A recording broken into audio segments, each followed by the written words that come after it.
அனைவருக்கும் வணக்கம். நாமக்கல் மாவட்டம் ராசிபுரா தாலுகா நாமகிரிப்பேட்டை அருகே முள்ளங்குறிச்சி கரியாம்பட்டி முருகன் பகுதியில் உள்ள ஒரு ஊரில் கீர்த்தனான்னு ஒருத்தங்க வாழ்ந்து வராங்க. அவங்களுக்கு வயசு 30. அவங்களோட கணவர் பெயர் மோகன்ராஜ், அவருக்கு வயசு 35. இந்த மோகன்ராஜ் தனியார் பஸ்ஸில் டிரைவராக வேலை செஞ்சுட்டு வராரு. காலையில் வேலைக்கு போனால் நைட்டு தான் வீட்டுக்கு வருவார். இந்த தம்பதிகளுக்கு 2 மகன்கள் இருந்தன. மூத்த மகனோட பெயர் ஜனஸ்ரீ, அவனுக்கு வயசு 13. இரண்டாவது மகனோட பெயர் கவின்ஸ்ரீ, அவனுக்கு 7 வயசு. 2 பேரும் பள்ளிக்கு போயிடுவாங்க. கணவரும் காலையில் வேலைக்கு போயிடுவார். 2 மகனையும் பள்ளிக்கு அனுப்பி வச்சுட்டு கீர்த்தனா மட்டுமே தனியாக இருந்திருக்காங்க. இப்படி சந்தோஷமாக இருந்த கீர்த்தனாவோட வாழ்க்கையில் திடீர்னு வந்தவர் தான் வரக்கூர் கோம்பை பகுதியை சேர்ந்த கதிரேசன். இவர் கீர்த்தனா வசிக்கக்கூடிய பகுதியில் ஆட்டோ டிரைவராக வேலை பார்த்துட்டு வராரு.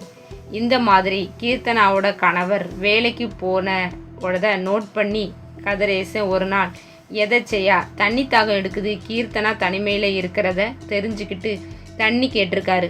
அப்போ கீர்த்தனா தண்ணி கொடுத்துருக்காங்க. அப்போ கீர்த்தனா கதிரேசனை விசாரிக்கும்போது கதிரேசன் நான் இப்படி ஆட்டோ டிரைவர், என்னோட சொந்த ஊர் இதுன்னு பேச்சு கொடுத்துருக்காரு. அதுக்கப்புறம் எப்போல்லாம் கீர்த்தனாவோட கணவர் வேலைக்கு போகிறாரோ அதை நோட் பண்ணி அவர் வீட்டுக்கு போய் தண்ணி வாங்கி கொடுக்கறது, கீர்த்தனா கிட்ட கொஞ்சம் கொஞ்சமாக பேச்சு கொடுத்து அவன் மனசில் இடம் பிடிச்சிருக்காரு. பழகின 4 மாதத்துலே கீர்த்தனாவோட தகாத உறவில் இருந்திருக்காரு.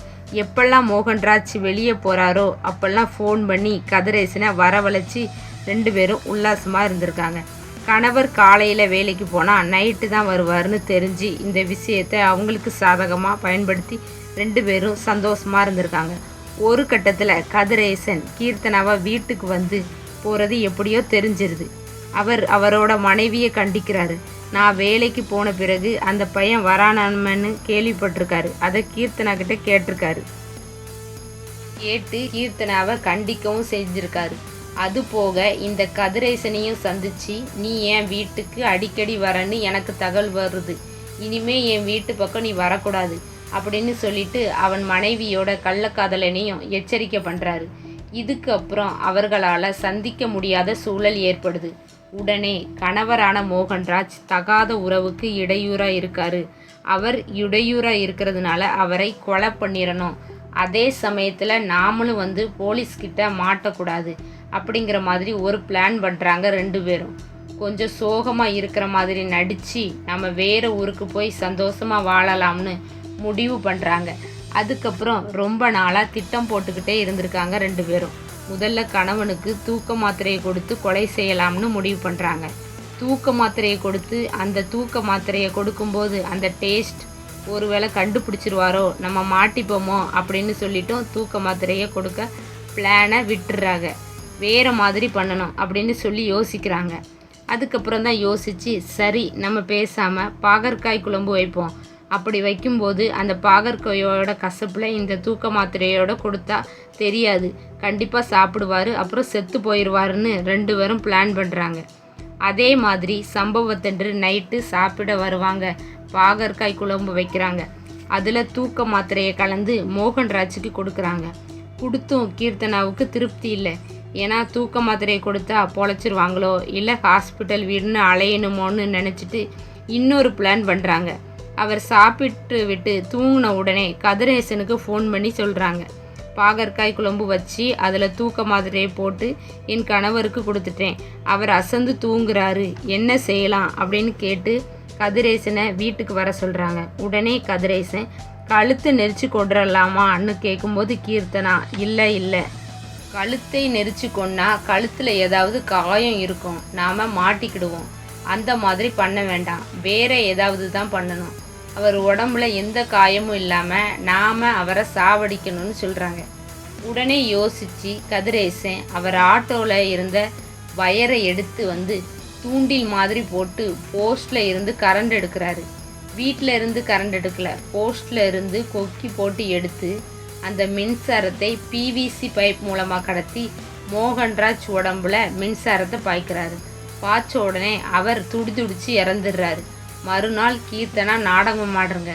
எப்படின்னா வேலைக்கு போயிட்டு வீட்டுக்கு தூங்கினவர் எலும்பவே இல்லைன்னு சொல்லி அழுறாங்க. உடனே அக்கம் பக்கத்தில் உள்ளவங்கெல்லாம் விசாரிக்காங்க. உடனே அவங்கக்கிட்டேயும் நாடகம் போடுறா கீர்த்தனா. மோகன்ராஜ் உறவினர்கள் மோகன்ராஜ் உடலை பார்த்து அழுறாங்க. அழுது பிறகு ஹாஸ்பிட்டலுக்கு கொண்டு போகிறாங்க. மோகன்ராஜ் உடலை டாக்டர் பார்த்துட்டு அவர் நைட்டே இறந்துட்டாரு. அதுக்கப்புறம் மோகன்ராஜ் சகோதரிக்கு சந்தேகம் வருது. போலீஸில் கம்ப்ளைண்ட் பண்ணுறாங்க. எங்கள் அண்ணன் மர்மமான முறையில் இறந்துட்டாரு, அவருடைய சாவு எப்படி நடந்துச்சுன்னு தெரியணும்னு ஸ்டேஷனில் கம்ப்ளைண்ட் தராங்க. இதை கீர்த்தனா எதிர்பார்க்கவே இல்லை. கீர்த்தனா அந்த உடம்பை வாங்கி அவசரமாக இறுதி சடங்கு செஞ்சிடலாம்னு நினச்சாங்க. ஆனால் போலீஸ் மருத்துவமனைக்கு வந்து மோகன்ராஜ் உடலை கைப்பற்றி பிரேத பரிசோதனைக்காக அனுப்பி வைக்கிறாங்க. முடிவு வரட்டும்னு வெயிட் பண்ணுறாங்க. பிரேத பரிசோதனை முடிவில் மோகன்ராஜ் மின்சாரம் தாக்கி இறந்துட்டாருன்னு வந்திருக்கு. இதை பார்த்த போலீஸுக்கு அதிர்ச்சியாக இருக்குது. ஏன்னா தூங்கின மனுஷன் மேலே எப்படி மின்சாரம் தாக்கியிருக்கோம்? இதில் ஏதோ மர்மம் இருக்குது, அதை கண்டுபிடிக்கணும்னு நினைக்கிறாங்க. போலீஸ் கீர்த்தனாவை அழைச்சி விசாரணையை மேற்கொள்ளலாம்னு நினைக்கிறாங்க. என்ன நடந்துச்சுன்னு கேட்கும்போது அவள் தெரியலைன்னு நினச்சா. உடனே இந்த விஷயம் உயர் அதிகாரிக்கு தெரிய வருது. அது உடனே அது எப்படி தெரியாமல் இருக்கும்? அவளுக்கு கிடுக்குப்பிடி விசாரணை கொடுங்க, அவள் உண்மையை சொல்லுவான்னு சொல்கிறாங்க. உடனே நாங்கள் தான் கொன்னோம், எங்களோட இதுக்கு இடைஞ்சலாக இருந்தா, அதனால் நாங்கள் தான் கொன்னோன்னு அவள் உண்மையை ஒத்துக்கிடுறா. உடனே அவர் கள்ளக்காதலையும் வரவழைச்சி அவங்க 2 பேரையும் இந்த போலீஸ்காரங்க கைது பண்ணுறாங்க. இத்துடன் இந்த வீடியோ முடிவடைகிறது. இந்த வீடியோ உங்களுக்கு பிடித்திருந்தால் நம்ம சேனலை சப்ஸ்கிரைப் பண்ணுங்கள்.